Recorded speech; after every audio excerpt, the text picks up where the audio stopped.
Fish on First has partnered with About the Fans to launch a merchandise collection. Rep the FOF logo in more Marlins-inspired apparel. Find it all at aboutthefans.com. Enter coupon code FOF10 at checkout to get 10% off your order. FOF10 for a 10% discount. Miami, how we doing?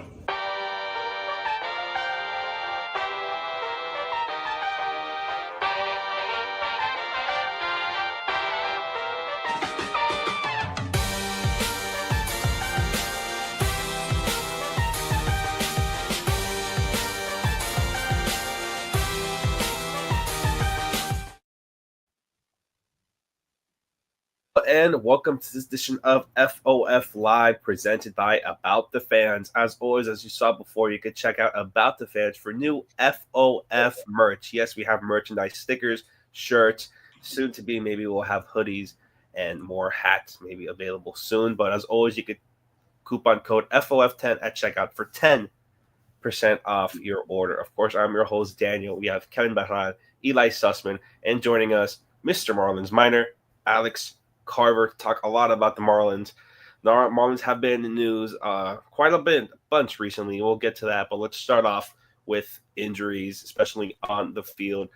Jesus Sanchez will miss the beginning portion of the season with an injury, thus opening a spot in that outfield for another player on there. Kevin, talk to us about Jesus Sanchez, what happened there, his timetable, and what the outfield is looking at now with the only player that seemed like they had that potential to go hit 20, 25 home runs.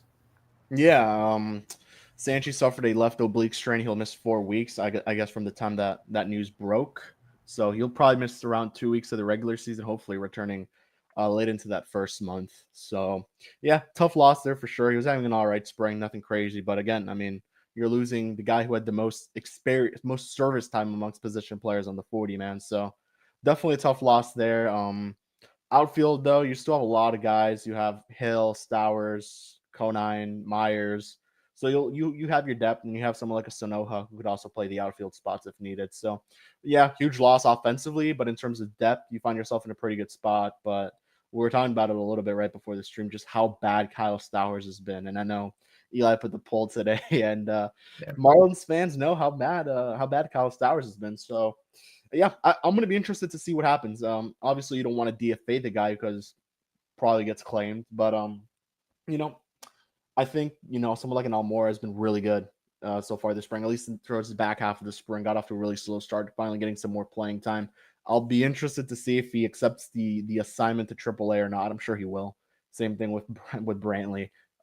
So we'll see what happens there. But the Marlins still would need to make a transaction to add Almora to the 40-man if they were to have him on the opening day roster. But look, it's a guy who can play all 3 spots, hits lefties well. So definitely a help in the lineup, I would say. But yeah, definitely a tough loss with Sanchez. But we'll see what happens.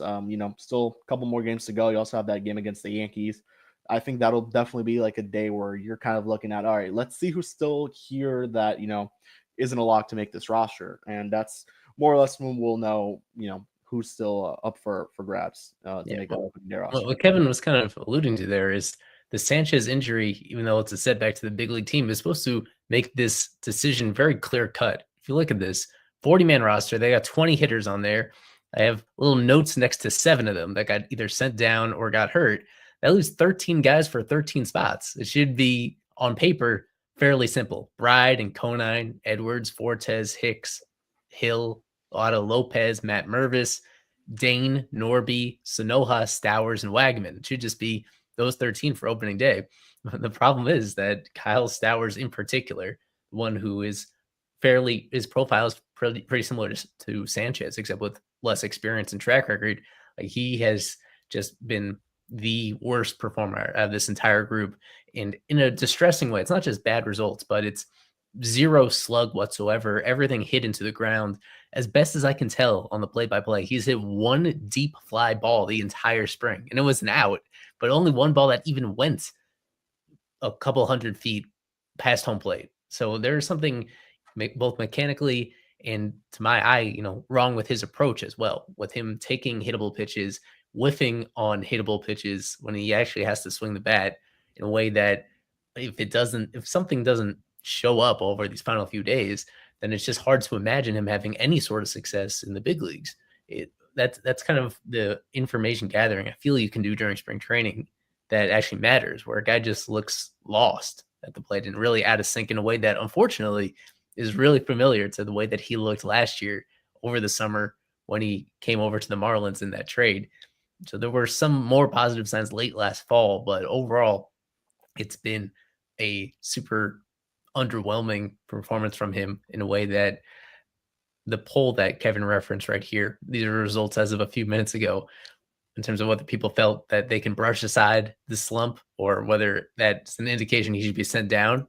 And if he gets sent down, then it does open the door for somebody like Albert Almora Jr., who they haven't reassigned to minor league camp yet. He would seem to be the one fallback, the main fallback plan in the outfield if they feel that Stowers could benefit from some time at AAA.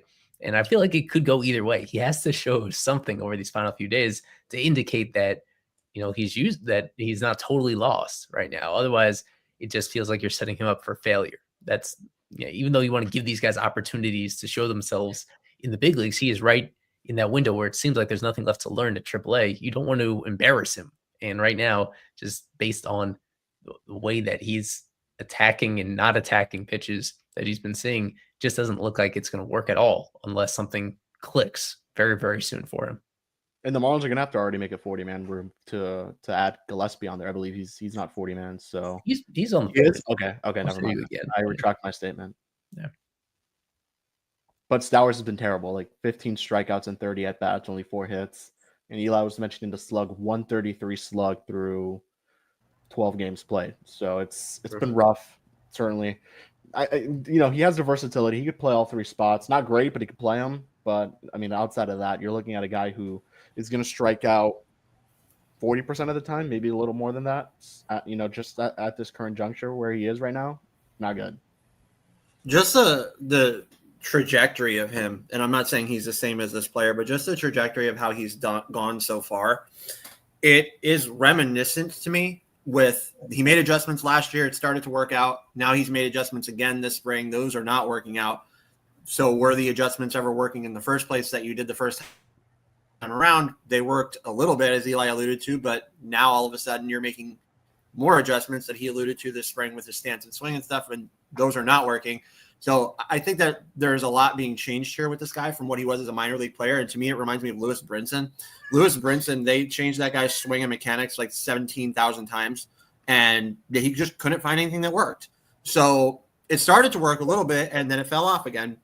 I think this guy has good raw talent. I just think his mechanical, the ability for him to be a mechanical hitter is not there. And I think that's why there's holes in the swing.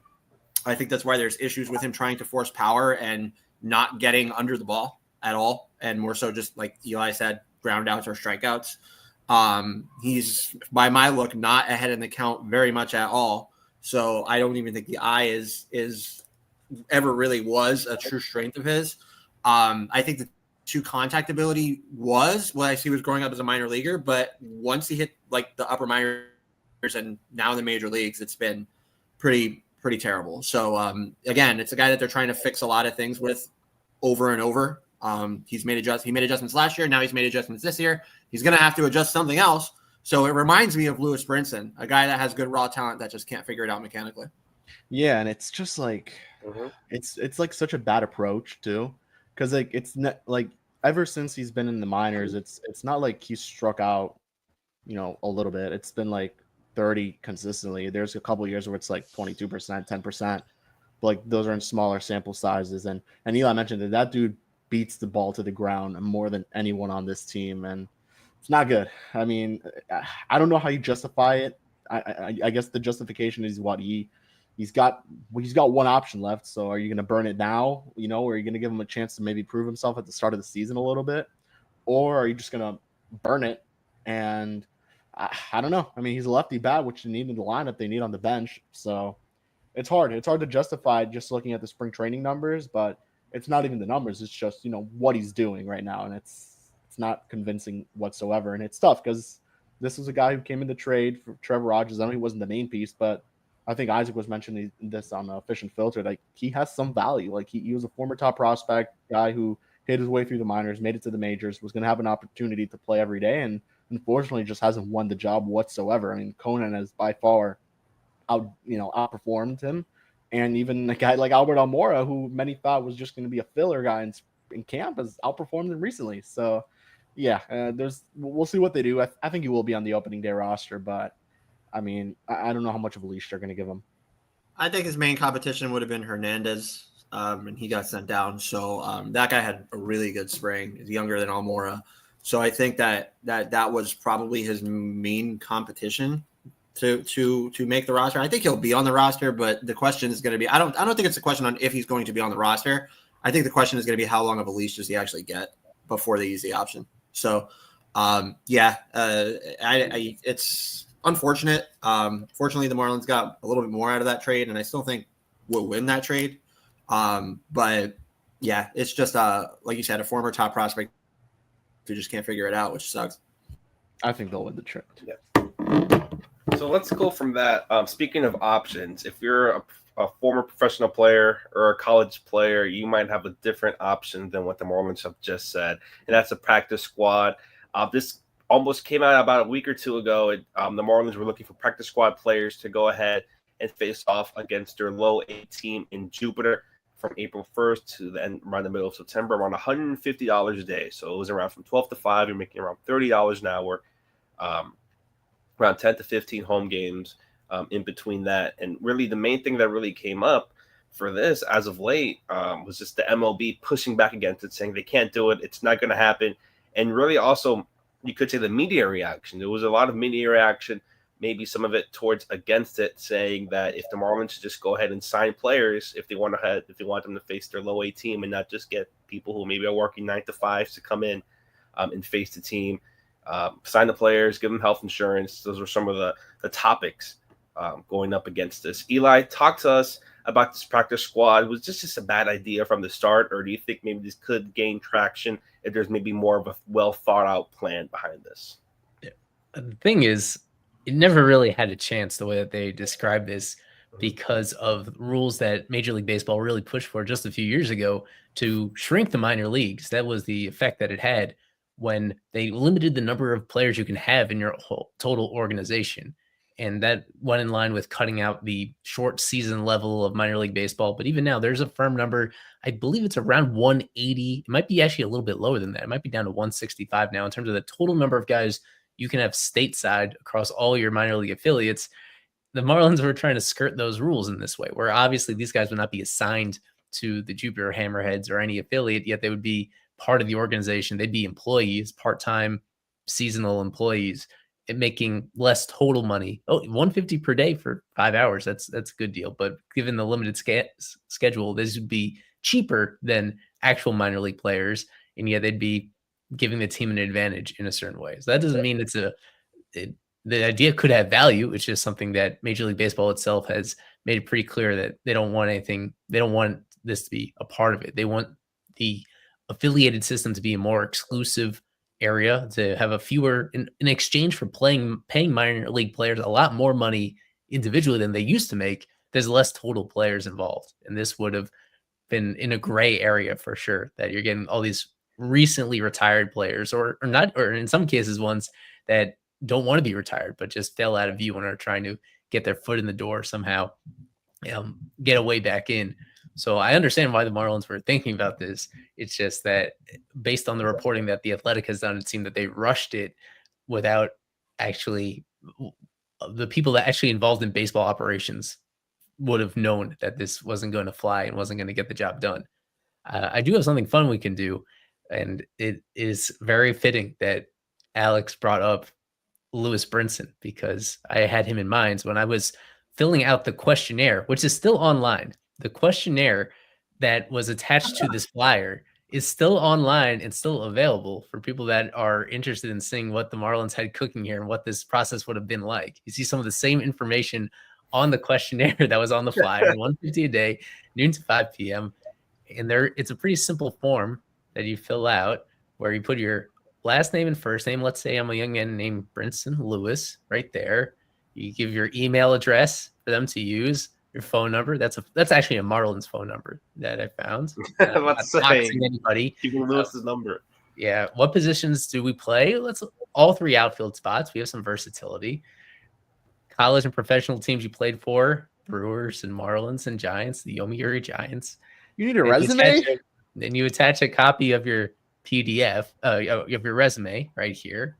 So it's as simple as that. You go to the next page, and then there's some additional fields only for progress has been restored.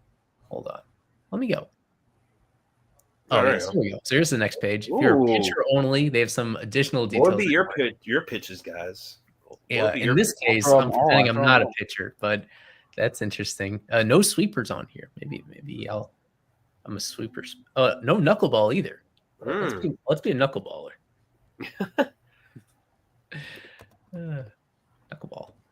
Knuckleball, a 4-seamer knuckleball combination. What if you just lied on this and you put I throw 99, I throw all the pitches, like I'm really good, man. That's why they have your resume. Yeah. And this seems to be it. Your average fastball velo, and then you can enter the dates here. The last time you with your live bullpen. Through your live bullpen. Wow. Yeah. So that seems to be it. This form is the one that I found originally, and it is still online as of this is almost a week after the initial flyer went public. According to the reporting, the Athletic they did receive some. They received some responses. They just couldn't really do anything with them. So this is what they were looking at. Very simple sign up form right there. The timing was a little weird too, right? That it just came out very shortly before the start of the season. I would have thought that they would have planned this a little bit further in advance, considering that there's going to be minor league games in Jupiter 2 weeks from now or so, maybe 2.5 weeks. So I was maybe more of a spur of a moment type thing. Maybe they all came together and they just thought about this idea. I don't know what practice squads. I don't know, news, maybe NFL. They hear practice squad, maybe getting that idea from there and wanting to put it into maybe a baseball type role. Do you think maybe this came more of a spur of a moment, or do you think this was actually thought about, before the winter meetings?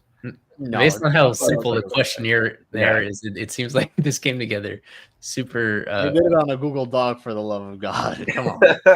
The interesting part is that they list that they'd be competing against the Hammerheads, which the Hammerheads, unless they loaded up that roster with like a lot of players and then just like had the guys that were off that day compete, like I guess that would make sense. But I mean, I didn't really get the fact that they were going to play against the Hammerheads.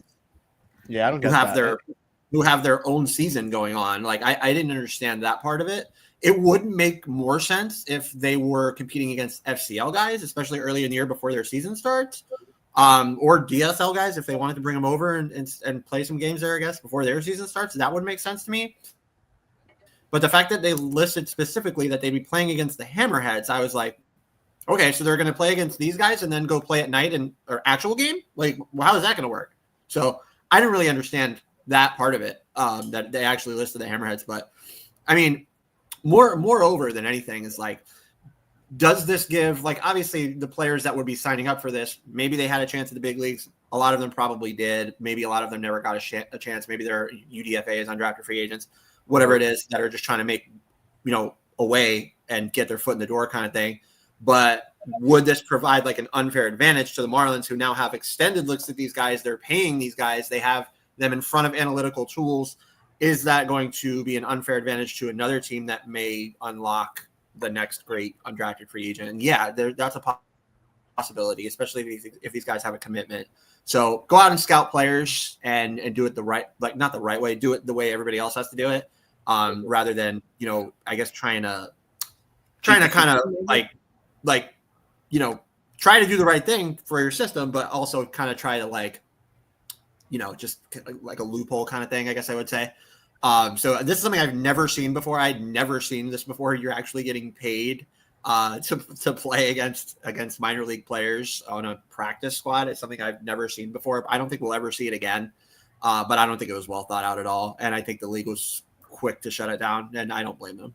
Well, you also think about it, like, for example, JT Mabry recently got released. He doesn't sign anywhere else. And you tell JT Mabry, hey, join our practice squad, play it out, maybe you could come back. Like, you can't do that, you know? Like, that's like an example I'm giving, but it's I don't think this is very well thought out. Like, the idea in general seems cool when you kind of think about it. Like, a lot of guys who maybe didn't get drafted, like Carver said, out of college, they're going to take these $150 per day. Who knows what, you never know. I mean, you're going to this organization, more analytics, they get to see your stuff, whatever, and maybe, who knows, you turn into something pretty good and you'll get signed to the major league squad. But yeah, I mean, this would have to be multiple organizations wanting to do something like this, or the Players Association bringing something up to this, in their next CBA discussions to do something similar to this. But I highly doubt it'll ever happen. Marlins tried. I'll give them credit for trying, because this, in hindsight, it isn't a terrible idea, but it just wasn't very well planned out. And what Carver said, what you're going to make the players at Low A Jupiter, play on a Monday, which is their only off day or something, like, doesn't make sense.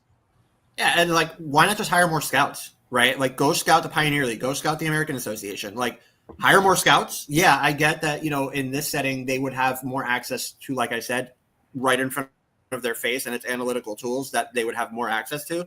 But hire some scouts. Go trust in your scouting team. Go scout these leagues where these players actually go, like the Pioneer League and the American Association and all of those independent leagues down there as well, some of which are MLB affiliated, a lot of which are independent.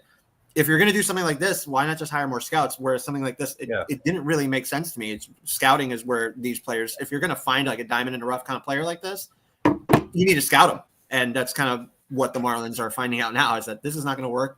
Maybe they'll hire more scouts. I think that's what they should do. Yeah, it just seemed weird, especially the part where it says, approximately 10 to 5 home games, home game days, 12 to 5. So maybe they don't even have specific days.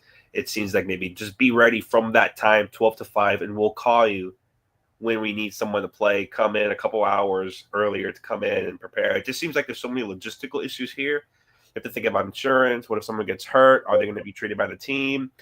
Food, everything, transportation, that everything needs to go on with the players. You can't just Marlins can't just sign Kevin and just be like, all right, come in and, we'll have you be a practice squad first baseman for, 10 times out of the season. We're not going to tell you which 10 times, but just be ready every day from 12 to 5, just in case we do call you. It just seems very flawed. And a lot of these guys who would sign up for something like this have a job. Like, they have a legit job. So just like, you're not going to make them get out of their job. You're not going to make them get out of their job to, do this, which you never know what's going to happen. And you have to drive. Like, I can tell you, like, from experience, that drive is not a fun one. Having to go up and back an hour 30 every whenever you have to go up there. So it's definitely not well thought out. I mean, again, even a Google Doc, like, be a little better, like, there's a site that you could apply for jobs at a major league team. Like, let's do a little bit better than that. And throwing it on LinkedIn, trying to like kind of slip it under the cracks. Originally, that's what they tried to do. I mean, that's how it was found, and it wasn't even like the 305 Strive account. It was like a random Marlins employee that thought to throw this out there. So, yeah, not very well thought out in my opinion. But again, I see what they're trying to do. It just seems weird. Maybe they couldn't even post it to the public. Maybe if they're go around and talk to maybe coaches of college teams, maybe they would have guys, or just maybe look at recently released guys from different, maybe a Pioneer League, a Frontier League, or maybe guys who are even overseas who haven't even gotten a shot yet in spring training or in pro, or guys who even went undrafted to look that, but really to publicly posted it. I don't know. That just seemed like the wrong move to just publicly put it out there. I'm sure there are private channels that the Marlins have to go from colleges or different, pro teams. You could have just picked up someone from the Savannah Bananas. Who knows? But it just seemed very, very the wrong way to go about it. Like Kevin mentioned, it seemed very last minute. And I don't think another team's going to have I don't think this will happen again. This was just a bad idea. But from that idea, let's go ahead and move on. The next topic I really want to discuss about with you guys, especially when we have Carver, Kevin here. I want to talk about the breakout. What you guys saw from the spring breakout, your reactions. Thomas White, Kevin, Carver, you two were there. The floor is yours. I want to hear from Carver first about spring breakout, then I want to hear from Kevin. Go. What did you see from the breakout game, Mr. Carver? So I wasn't there, actually. But Kevin, you weren't? I thought you were there. No, I was not. I had a prior obligation that I could not get out of. So Yeah, from what I saw and heard, though, rewatching it and just hearing, of course, from Kevin's reporting and other people that were there, it's just Thomas White being Thomas White. This guy's so good. We were talking about it last night. We think he's going to make his major league debut this year. I think that's for real.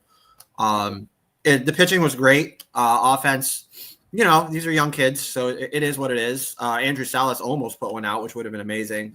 Went to the warning track, which just kind of shows the youngest player playing in that game puts a pitch on the warning track in one of his first professional at bats, semi-official professional at bats.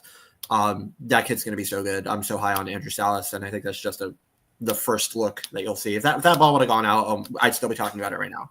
So that kid's really good. Love that guy. He's going to be solid. The pitching behind Thomas was good. Noble was decent. I think that guy's kind of reinventing as he goes. I like what we saw from him. Multiple guys behind that with pitching that were good. So I guess I can't reiterate it enough. Just the way that the roster looked this year with some returnees, but a lot of new guys too. Those new guys kind of spelling the difference in what this Marlins team is buying into with prospects and how they're trying to build it up. It looks like night and day almost when you look at those two rosters next to each other. And we didn't see the offense, but you did see the pitching. And that offense, I think, is going to show up. So it was a fun game. I was glad it went 9 innings. That was cool. I know Kevin's a fan of that. So, cool stuff. You had guys from every level that are probably going to start as low as the DSL playing in this game, or at least the FCL playing in this game. So super cool. The Marlins have talent at every level. You see it. And I think a lot of it is closer than you think that it is to the major leagues. So I think when we say that Marlins fans can hope for contention again in 2027 rather than 2030, that's what's really exciting about a game like this. Yeah, I mean, it was what you could ask for, at least on the pitching side. Thomas looked awesome. That's not the only reason why I said he would probably make it to the majors this season in my bold predictions, which you could check out. But I mean, the stuff is so good. It's so advanced. I mean, he's dominating guys from start to finish. He's really damn good. Thomas White is a really good pitcher. I mean, there's no other way to put it. There's a reason he's the top prospect in the Marlins organization. Unfortunately, offensively, I wish we would have seen a lineup with some of the younger guys rather than the older guys we've already seen in spring training. That was my only negative towards this event, because we've seen the De Los Santos, Ramirez, we've seen all those guys. I wanted to see more of Cobb and more of Salas, more of those younger guys out there. But look, we got to see them. We got to see them turn a nice double play. That was pretty cool to watch. But yeah, man, look, it was a great event. Noble struggled a little bit. I know he had kind of finally mentioned to more media about his little injury that he had in Beloit, but he's looking a lot better from just what Carver and I have seen in the backfield. So yeah, and again, Augustin looked good. I believe he had some really nice at bats, but unfortunately, just tough overall game for the offense. Ended up in a tie. And we got to see this farm system, which, as Carver mentioned, it's improved a lot. From what we this time last year to what we've seen now, it's night and day, as Carver mentioned, and it's good to see. I mean, we got to see all starting pitchers go out there and pitch for the Marlins. It wasn't relievers only, So it was cool. It was cool, and I hope they do this event, with a different team this time around, not just face the Cardinals again. I wish they would change it up. You could face another team, just to see a different look. Yeah, and that's really about it, man. And I wish they found ways to make it a little bit more competitive, so we could, not have a tie, maybe go into extras, or just dedicate a day alone to this event, not just have it followed up by another game. That's just my only opinion about that. But again, Major League Baseball did a great job with this event, and I hope they do it again. I think the only negative for me that came out of this was something that happened before the game actually occurred, and that's that PJ Morlando's hurt again. This time with I think it's his non-throwing arm, it's an elbow injury or something. I think like that. Correct me if I'm wrong. I think it was something like that. But I mean, yes, this guy is still very young in his career, but he's already had 2 injuries, and he's played in one game, one official game he's played in, and can't play in the spring breakout game. We've seen him on the backfields. I mean, I don't think he looked hurt on the backfields, but I also don't think by my just looks at him, I'm not saying he's going to be a bad player, but I just don't think it's he just doesn't really stand out to me. Right.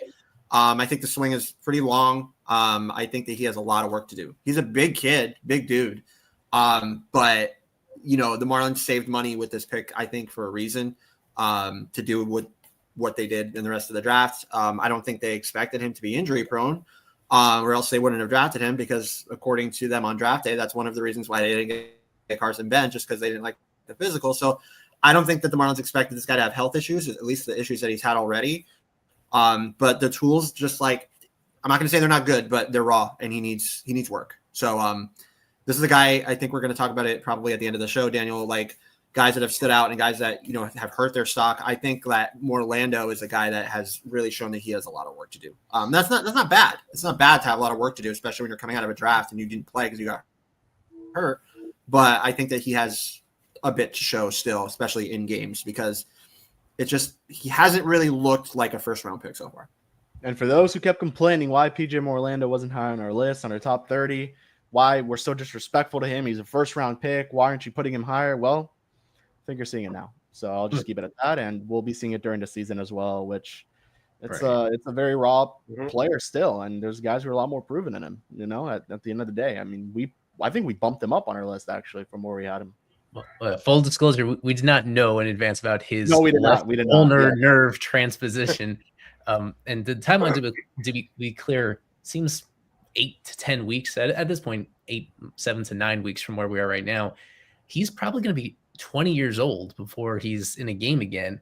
And he was a guy, that's one of these factors, especially model-based teams like the Marlins are becoming, look at, where he was relatively old for a high schooler. He's somebody that really needed to get in games right away. And now he's going to be, he'll probably be past his 20th birthday and have one at bat under his belt in the minors at low A. So it's just when you're trying to trying to be optimistic and see what's the best case scenario here. It's going to take him a while to get to the big leagues, even if things go smoothly. And then from there, if you're just extrapolating out and like, what's the ceiling and like what total production could the Marlins get?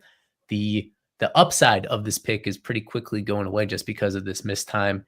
And this seems to be a pretty fluky thing with that nerve in his arm, and not something that Marlins could have anticipated. So we'll see, but you're gonna have to be patient, and it just puts even more pressure on him to perform when you're losing out on all this time that you wish he had to get himself acclimated already. Now we're joining in by Nate. I'll talk a little bit more of the spring break because there's some more players that I want to hear about from you guys. Thomas White.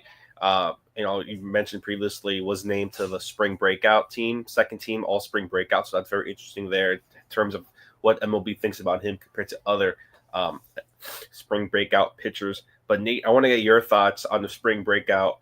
Maybe what you saw, maybe guys who impressed you the most from spring breakout before. I want to hear some more from Kevin and Carver. Did we already talk about Thomas or no? Yeah, but if you have any more thoughts on Thomas, go ahead. Thomas talk is always appreciated. Yeah, I'm just still super impressed of how mature that guy is for only being, I think, 20 years old now. I think what really attracted me out of the draft with Thomas, obviously that he throws high 90s from the left side, but his delivery has always been so repeatable, and the fact that he's kept it that way in the minors. And I think I saw the bold prediction show. I think it was Kevin's prediction that he's going to make the bids this year. I'm with that. That guy's been rolling. His off speed is he's so wise behind his years on the mound. You can tell he's had no problems finding his pitches. His fastball is still up there.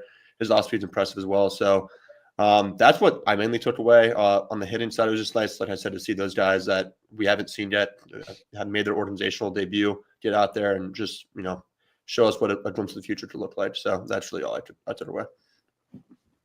Yeah, another guy I want to hear, but I actually want to hear this from Carver. I know you weren't there, but maybe look at the box score and some of the video was your Grant Shepherdson, throwing an inning, striking out the side, 3 strikeouts. What you saw from him, and maybe what could Marlins fans expect from him going into now his first professional season? Yeah, he's good. I've been an advocate of this guy since he's been drafted. Good family pedigree. His brother plays for the White Sox, I believe. So yeah, I think this guy's good. And I think that he's good mostly because of his slider. He didn't even throw that slider in this game. He more so went curveball, which I think is like a third pitch for him. He has like 5 pitches, or at least 4, possibly 5 pitches. So I really, really like this guy. Yes, he didn't use the slider. That's the biggest thing, is that he didn't really have to use his best pitch to do what he did and strike out the side.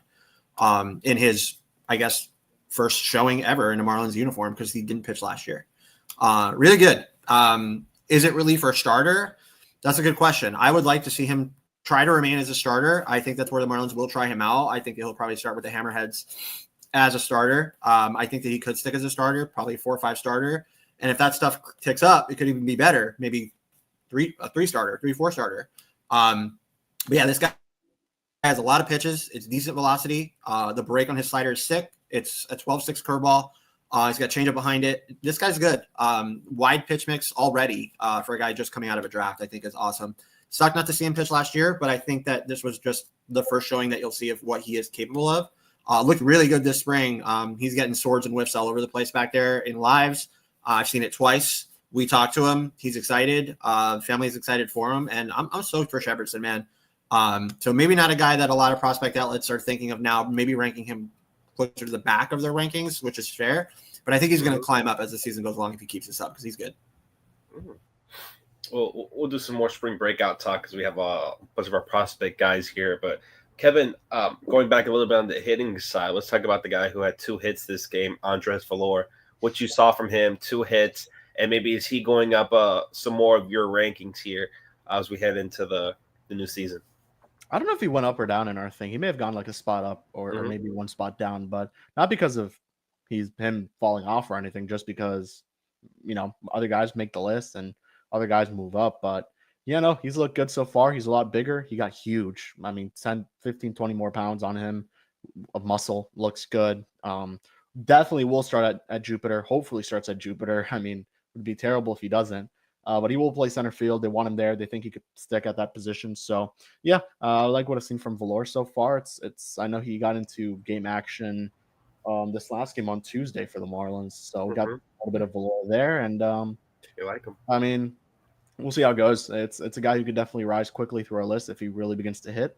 And tap into some of more of that power that, I mean, hopefully he can now. I mean, look how much bigger he looks there. Well, what about Dylan Head? Really quickly before we get any talk. Dylan Head is a guy, part of Luis Arias trade, was injured, and kind of in the same vein as PJ. We didn't get to see so much on him. Hasn't that bat, draws a walk. But how did maybe you saw Dylan? I know it was only at bat, but what you saw from him there, maybe him playing defensively left field. Yeah, that was an interesting at bat because he got ahead 3-0 and then he just swung at 2 pitches, took 2 huge hacks, and I'll give him credit. He fought his way back to getting the walk, but just a weird at bat. But again, impressive nonetheless that he fought his way to getting that walk at the end of the day. But look, he's going to play center field. He's going to be really good, fast guy. He's one of the biggest risers on the position player side in our list. And we're very high on Dylan Head, just what we've seen this spring. He looks a lot bigger as well. So yeah, I like what I've seen from Head. It was 1 at bat. I'm sure he'll start in Jupiter, I think, and we'll see how it goes for him. I will be interested to see where he starts, actually, because you have Valor and Head, 2 guys who they want to play in center. I'm guessing one of them will have to DH or play a corner spot. We'll see how that goes, but we'll cross that bridge when the rosters come out. But yeah, no, Dylan Head is a good player, and hopefully he continues to perform and cut down the K rate a little bit. That was something that he had going for him. It was pretty high when he was healthy and playing on the I'll shout out one more guy that I forgot about. I wouldn't say overreact, but he didn't have the best spring. I wanted to see him in this game just because he'd face guys more of his competition. Davison De Los Santos drew 2 walks this game. Yeah. He didn't draw any in big league spring training. He struggled a lot, struck out a ton. So just nice to see him that he actually can walk and that it's possible for him that he can draw some good at bats out. So I like what I saw to him. Just a reminder that you really can't sound the alarm too early on guys like him.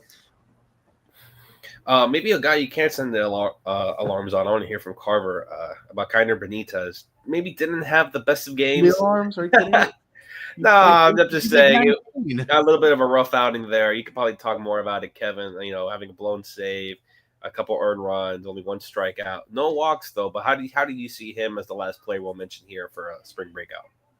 I'm not worried about Kiner Benitez. He's another guy who rose big time on our list. I'm not worried about him whatsoever. He's like 18, 19 years old, pitching in Jupiter already. He's probably going to go to high A at some point. So no, I'm not worried. I'll let Carver talk more about him, but I'm not worried about Kiner Benitez. Yeah, not worried. I think it's a guy who's kind of just rounding the shape. Good year last year. Changeup's good. That's his best pitch. It's not a guy who's the largest guy in the world. He's a little bit undersized. Maybe there's some reliever risk. But I do like his changeup specifically. I think that's definitely best pitch. Velo's decent. It's not going to blow you away, but it's not horrible either.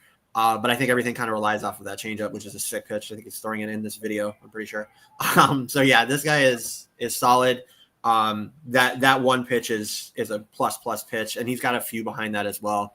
So I think there's reliever risk to Kiner, but I'm not worried about him yet. I think he's going to start again next year. He's going to be okay. I think probably back end of a rotation somewhere, possibly in Beloit. I would say. I think him and Dishmay are kind of the anchors in the rotation in Beloit. I think those two guys are going to go to Beloit and kind of be your main two guys in the rotation, possibly with others mixed in. But yeah, I'm fine with this guy so far. He's still developing. He's still got a ways to go with development. So yes, there's reliever risk. Yeah, he didn't have a great day the other day with the stuff, but that plus pitch is going to carry him, and I think he's going to continue to start. So just one bad day.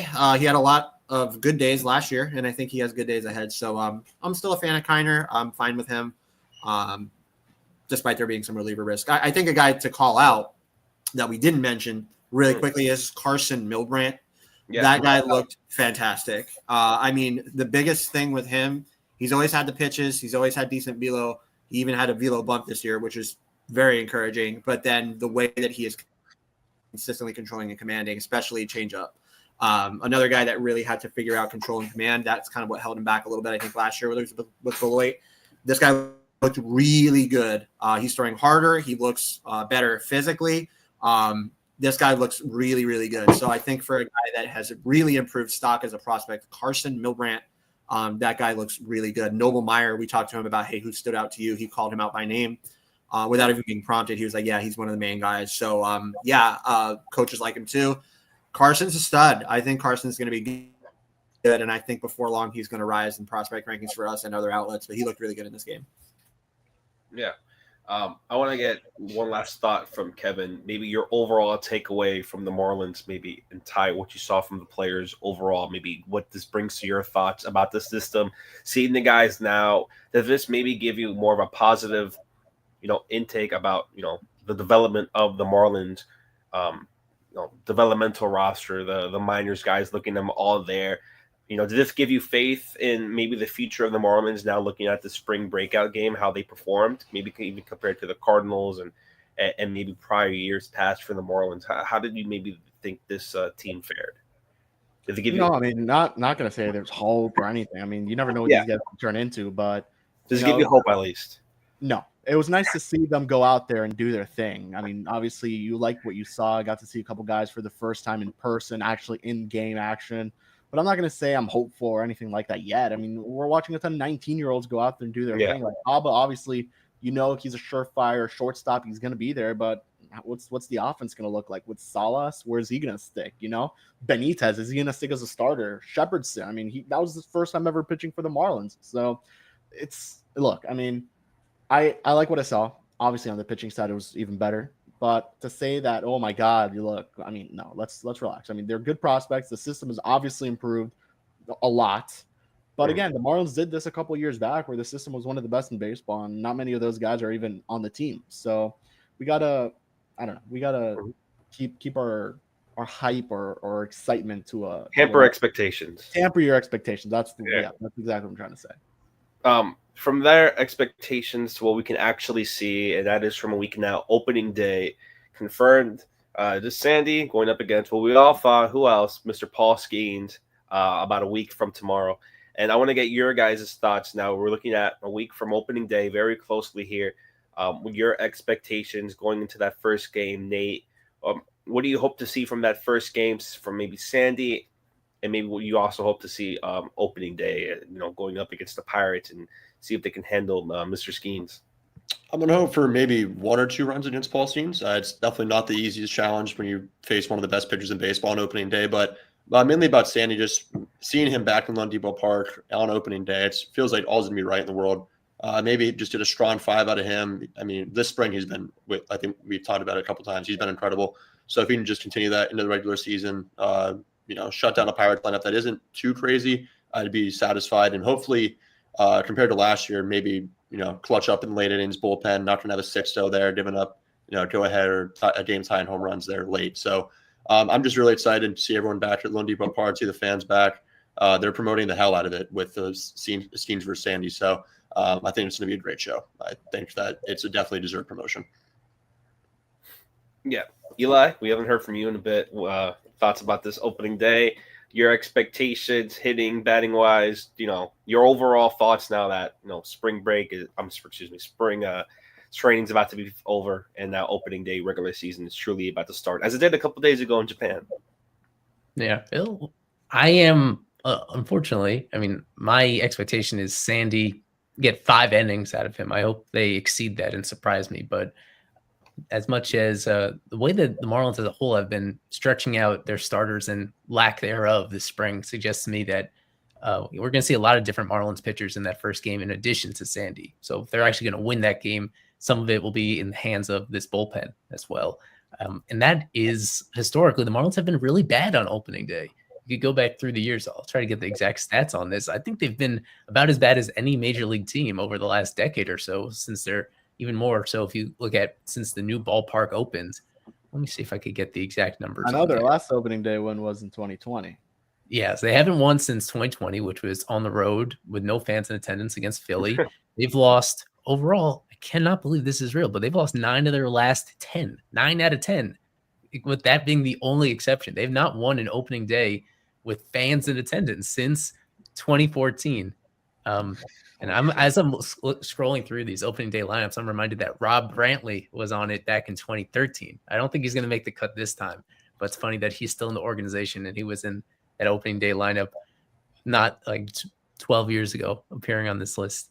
So it's usually a close game. Last year they only lost by 1. That was the year that Sixto made his grand return as a reliever, and he allowed that decisive home run to go. Yeah.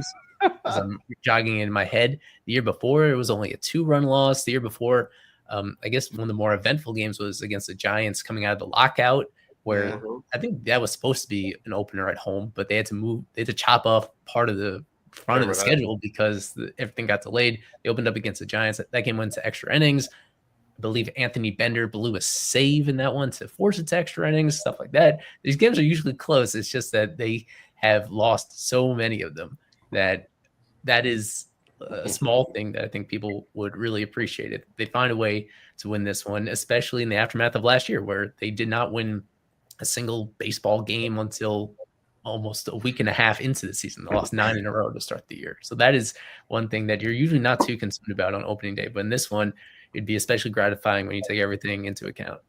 Yeah, that the Giants one was pretty funny. I think like Stallings hit a homer in like his first debut as a Marlin or something, and Austin Slater walked it off for the Giants. It was not fun, but Jorge Slater did make a really nice catch. He robbed the homer that game. Yeah, I remember that one clearly. Then he became a Giant.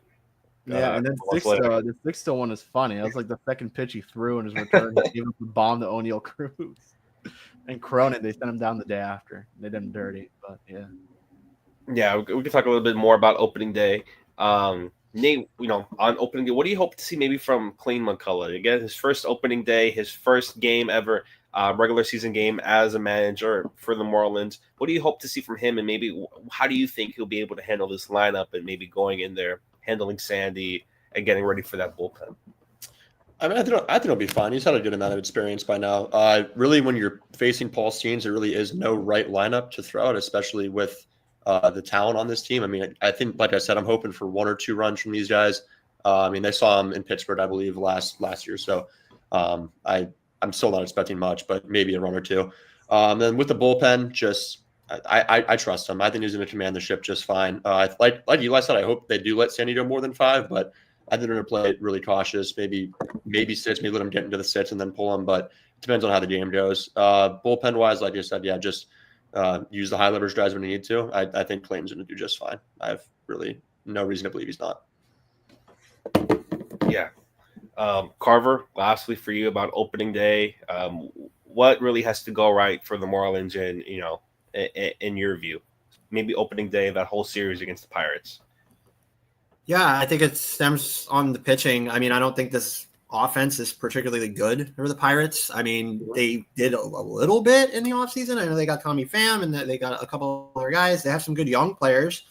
Henry Davis is there. Like, they have good young players, but it's an inexperienced roster, I think, overall. And then you have like veterans mixing in. I think McCutcheon went back there. Like, you have veterans mixing in as well. But I think most of their starters are younger guys. So I think that this is a good opportunity for the Marlins to flex their strength with pitching. I think the bullpen should be able to handle this lineup pretty well. It's just going to be getting to Sneens and getting to their starters because the strength of their team is starting pitching. So if you can get to their starting pitching, I think you can beat the Pirates.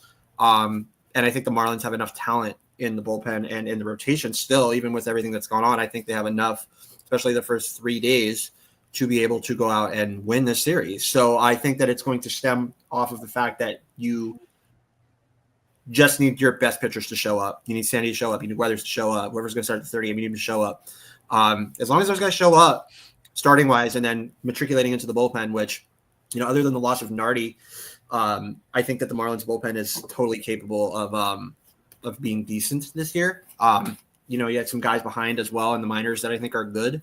That could come up and contribute as well, that are ready. I think that it's going to stem based off of how good can the Marlins pitching be in this series, and I think it could be pretty good. So, and in that case, as Nate was saying, you don't need to score 7 runs off of Paul Skeens, which is probably not going to happen anytime soon. So, if the Marlins pitch well, I think they do well in this series, and you have a Cy Young Award winner on the mound to start, so they're off to a good start. Yeah, that'll be a low scoring game, probably one of the quicker games we will see on Marlins opening day history, just with the 2 guys going out there. But this will be my first live look at Skeens. Yeah, I'm excited to see him, honestly. And I was like, towards the end of the season, it's just like I'm excited to see this guy or this guy. But I mean, anytime you get to watch Paul Skeens versus Sandy, you don't get to see that too often, and that'll be probably the best opening day matchup out there. So excited to see that. Excited to see what that looks like. Pirates didn't do too much this offseason, but they saw some pretty good bats in their lineup with Cruz and Cabrian Hayes. They just lost Jared Jones, so that's Brian something that Reynolds. they just lost. Who They lose? just lost Jared Jones. Oh yeah, but still, they have a lot of pitching. Their team is stacked with pitching for the most part. I mean, you have Bubba Chandler, who will probably come up and pitch opening weekend if he makes the roster. So we'll see how it looks. But yeah, I'm excited for opening day. Probably it sucks that you're playing the same team 2 years in a row, but it's fine. I mean, you're getting Paul Skeens. I think that makes up for it. Yeah, that's still going to be fun there to see how everything goes.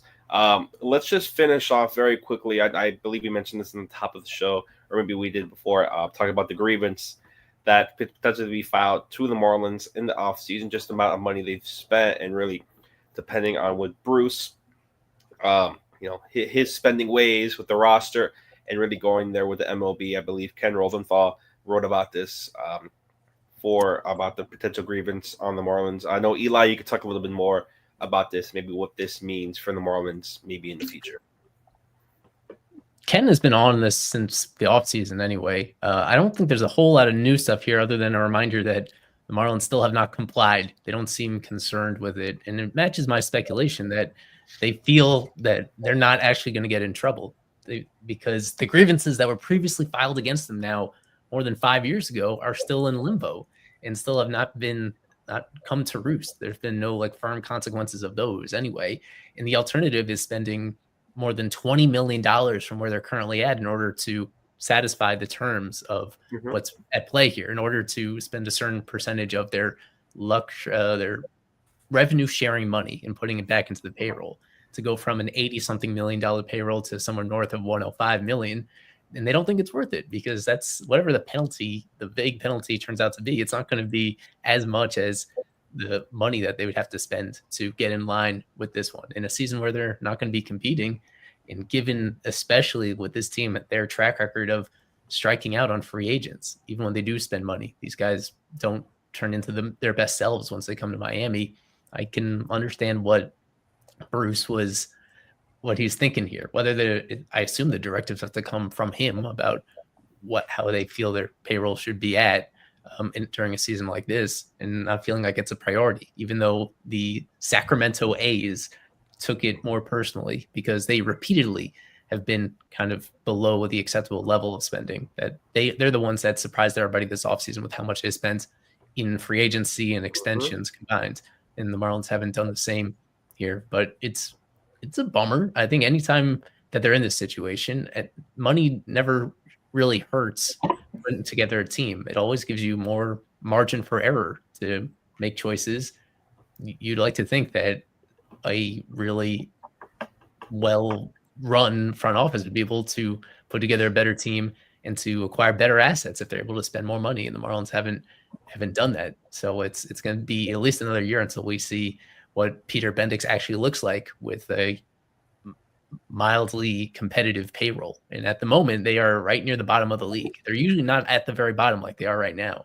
So that's what makes this kind of an exception to the past.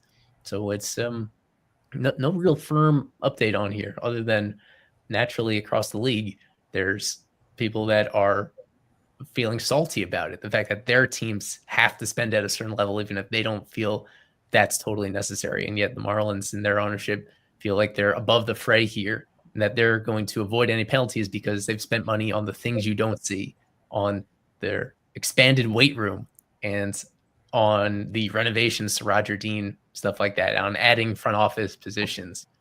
And I think they're right. I think that it's just too many hoops to jump through for the players union to actually get any results out of this. That's going to turn into a whole lot of nothing, but we will see it play out. We're not going to get any sort of traction on this until after the season because they technically have all that time to add to their payroll if they choose to do it. At the same time, this is part of the reason why on our bold predictions pod that went out today, I thought it's a possibility that Sandy does not get traded during the season, in part because of this, because trading him, their highest paid player, would drop them even much further below that acceptable threshold of spending. Even if they wait all the way to the deadline, he'll still be owed $6 million the rest of the year. And for them to dump that money would be continue to be just an awful look for the organization and something that would really hurt relations with the players union and with other future free agents and whatnot. So that's just one thing to keep in mind on the Sandy front, that he's a part of the story simply because he's really the only guy on the active roster that's making real money this year. Yeah. Look at the group of photos they chose for this article. William Kempner, Nick Fortes, and Eric Wagman. Jesus. That's the whole story right there, honestly. Yeah. You knowing that is even more of a sicko stuff, Kevin. But that's something else for later. But I think that's going to do it for us here. Almost hitting the hour mark, hitting all our topics. That's going to do it here for FOF Live, presented by About the Fans. As always, you can check out the new FOF merch. You can use FOF10 at checkout for 10% off. Send us your pictures. We'll retweet it show us your receipt. Maybe you'll get a follow from FOF and a retweet there. Show us your merch. We want to see it. But that's going to do it for FOF Live. I'm Daniel for Eli, Nate, Kevin, Mr. Alex Carver, FOF Live, About the Fans. Go Fish. Have a wonderful evening.